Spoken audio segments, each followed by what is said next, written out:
This holiday season, some shoppers may be wary of giving the popular gift of ancestry and genetic testing. Last month, the popular ancestry and genetic testing company, 23andMe, laid off 40% of its workforce. The company says the layoffs are part of its restructuring efforts and a result of a data breach fallout last year. 23andMe has agreed to a $30 million settlement over that data breach that affected 6.9 million users, but some customers are questioning whether their genetic information is safe. Let's bring in genetic counselor Dena Goldberg for more on this. Dena, thank you for joining us. You know, 23andMe's consider this direct-to-consumer genetic testing company.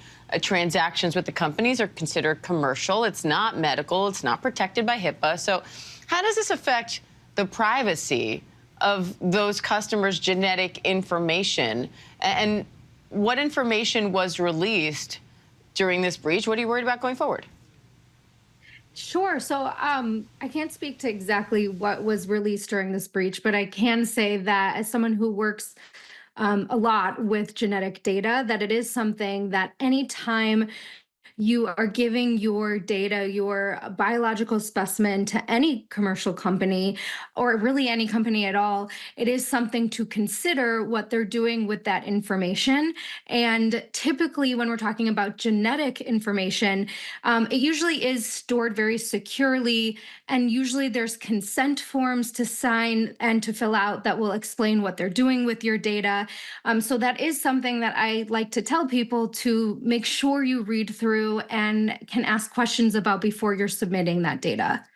Now, do you think 23andMe, this data breach, will make people more cautious in how they release their genetic information? Yeah, I do. I think that it can, that anytime there's a data breach, it can make people a little bit more weary about giving their genetic information. But I do think it's really important that we think about the benefits to doing genetic testing. And I truly believe that they highly outweigh the risks of there being a potential data breach. I think there's so much information that we can get. Genetics really is the future of healthcare, and there's so many ways that it can be life-changing. So really, it's a balance of really understanding those benefits over the risks of a data breach. Now, ABC News got a statement from 23andMe after that breach saying, and I'm going to quote here, "We have strong customer privacy protection in place. 23andMe does not share customer data with third parties without customers' consent, and our research program is opt-in, requiring customers to go through a separate informed consent process before joining." So what do you make of that, particularly with where the company is now? Yeah, so I don't know if for anyone that's done it recently, there are a lot of forms that you will need to fill out. And when we talk about consent forms, that's you giving permission for them to use your data. And so any type of company that is going to be using genetic information or in the healthcare space at all should be collecting consent, because that's, again, you allowing them to use your data. It's really important to understand what they're using it for. And I think that all of these companies, it's their responsibility to be as transparent as possible and really explain what they're going to be doing it. And going forward, any company that's going to be handling genetic information really has that responsibility to the public and to their consumers. So why is genetic testing so important, and how do you think this kind of information can help you make important health decisions?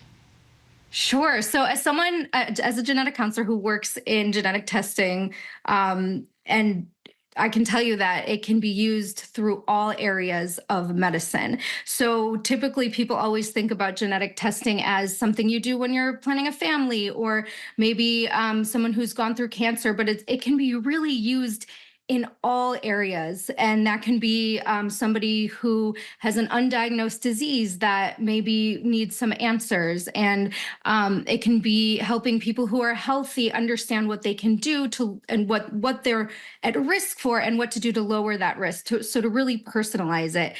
There are so many parts of our healthcare and so many potential uses for the future that it's the future of medicine and of personalizing our healthcare. All right, genetic counselor Dena Goldberg, thank you. Thank you.